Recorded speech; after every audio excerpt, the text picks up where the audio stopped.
bienvenue sur #Protestant 2.0. On est lundi le 25 mai, on se retrouve dans la cuisine du presbytère à Nitesheim et je vous propose ce matin une lecture issue du Nouveau Testament dans la première lettre à Timothée au chapitre 6 à partir du verset 11. Quelques recommandations personnelles que l'apôtre Paul nous adresse.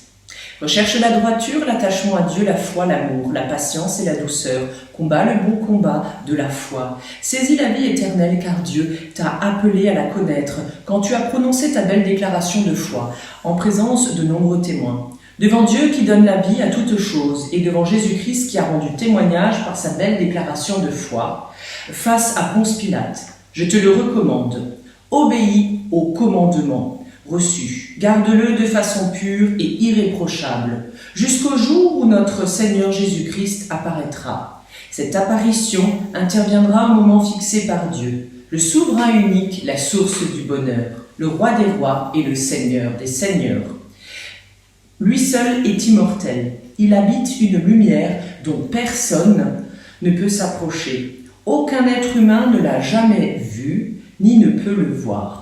À lui seul l'honneur et la puissance éternelle. Amen. Voici donc un petit peu ce qu'on appelle avoir le CV de l'expérience.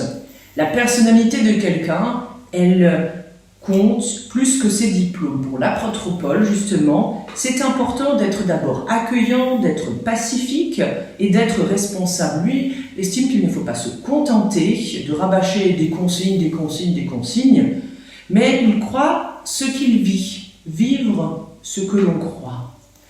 Il croit, il vit ce qu'il dit à l'image de celui qu'il suit, Jésus-Christ. Pour connaître vraiment ce qu'est la vie chrétienne, faisons donc l'expérience d'abord de ce qu'est être chrétien à l'image de Jésus-Christ. Et prions avec les mots d'André Dumas ce matin.